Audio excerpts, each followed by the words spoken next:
जो अनुमान किया जा रहा था कि पिछड़ जाएगी जेडीयू से, वो लगातार मैं देख रहा हूं कि वो आगे बनी हुई है जेडीयू से, और अब दूसरे जो रुझान आने लगे उसमें भी ये स्थिति है।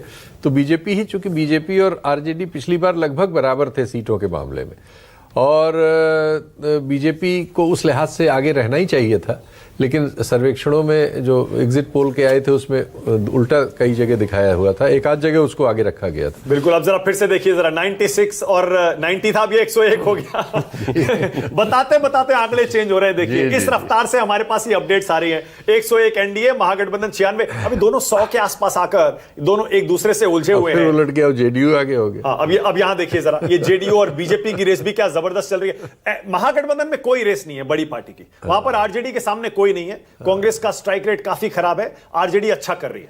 143 सीट पर आरजेडी लड़ रही है, बाकी 100 सीटें उसने अपने सहयोगियों में बांटी। 60 सीटें कांग्रेस को दी थी, 11 सीटों पर बताते हैं फ्रेंडली फाइट भी थी, लेकिन उसके बावजूद कांग्रेस सिर्फ 16 60 में से और 143 में से आरजेडी 65, ये ठीक ठाक स्ट्राइक रेट माना जाएगा। और यहां 101 सीटें लड़कर बीजेपी 42 और जेडीयू 56। ऋषिकेश आ गए, ऋषिकेश बिहार से ही आते हैं और वहां की राजनीति पर पैनी नजर भी रखते हैं। ऋषिकेश, आपको इन आंकड़ों पर यकीन हो रहा है जेडीयू बीजेपी से बड़ी पार्टी बन सकती है क्या?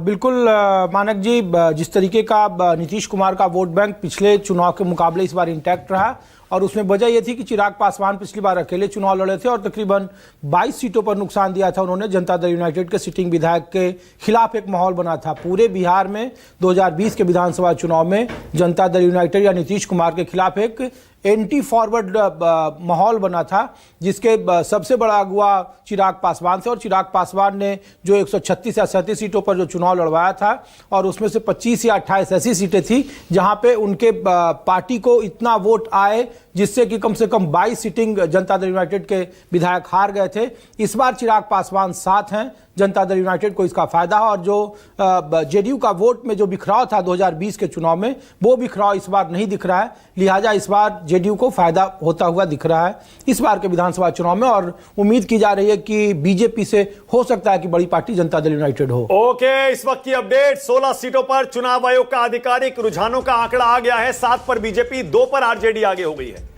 और एलजेपीआर 2, जेडीयू 3, कांग्रेस 2 पर आगे। ये इलेक्शन कमीशन की वेबसाइट के ऑफिशियल फिगर्स हैं, 16 सीटों के रुझान।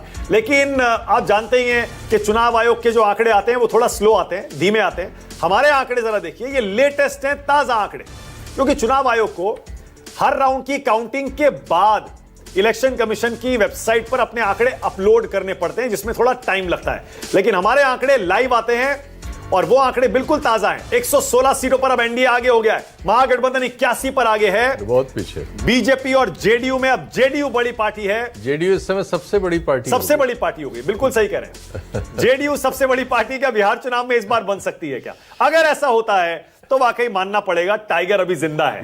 जो पोस्टर कल जेडीयू ने लगवाए थे, टाइगर अभी जिंदा है। हालांकि आरजेडी उसका जवाब दे रही थी, अलविदा चाचा। अगर ये रिजल्ट रहते हैं तो अलविदा चाचा नहीं बोलना पड़ेगा, वेलकम चाचा बोलना पड़ेगा। तो अलविदा भतीजा हो जाएगा। अलविदा भतीजा। नहीं, तेजस्वी के लिए अलविदा कहना थोड़ा जल्दी होगी। अभी तो वो युवा है, उनके सामने नहीं। पर मैं एक बात आपको बता दूं, अगर ये चुनाव आरजेडी के पक्ष में नहीं जाता और ठीक चीजें नहीं होती हैं, परिवार में विघटन की जो वहां भूमिका लिखी जा चुकी है, परिवारवादी पार्टियों के साथ ये एक बड़ी दिक्कत होती है कि जैसे यूपी में तो अखिलेश यादव को पूरी तरीके से स्थापित कर चुके थे मुलायम सिंह यादव, यहां पर सिर्फ भाई एक नहीं है, बहनें भी खिलाफ हैं, और पूरा परिवार जो कुनबा है वो क्या करेगा, ये देखने वाली बात हुई। खैर अभी बहुत जल्दबाजी है, लेकिन मैं कह रहा हूं उसमें बाद में हो सकता है। मुझे ऐसा लगता है, ऐसा ना हो कि अगर ये हार होती है तो परिवार को और करीब ले आए, क्योंकि सबको पता है कि एक ही जहाज पर सवार है। परिवार अलग जहाज पर सवार हो चुके हैं, और उनके जहाज में ईंधन कहां से आ रहा था। लेकिन और राघोपुर की सीट पे तेज प्रताप 3 दिन लगातार गए अपने भाई के खिलाफ प्रचार करने। इसमें मैं एक चीज कहूंगा, जैसे उत्तर प्रदेश में भी हुआ था कि शिवपाल एक बहुत बड़ा चेहरा थे, पूरा उन्होंने जीवन मुलायम सिंह जी के साथ ही गुजारा और पार्टी पे उनका कब्जा भी था। लेकिन जब लोगों ने मान लिया कि अखिलेश यानी उनके समर्थक ऐसे ही तेजस्वी को मान चुके हैं, उनका दूसरा चुनाव, तेजस्वी को कोई नहीं छू पाएगा उनके परिवार में।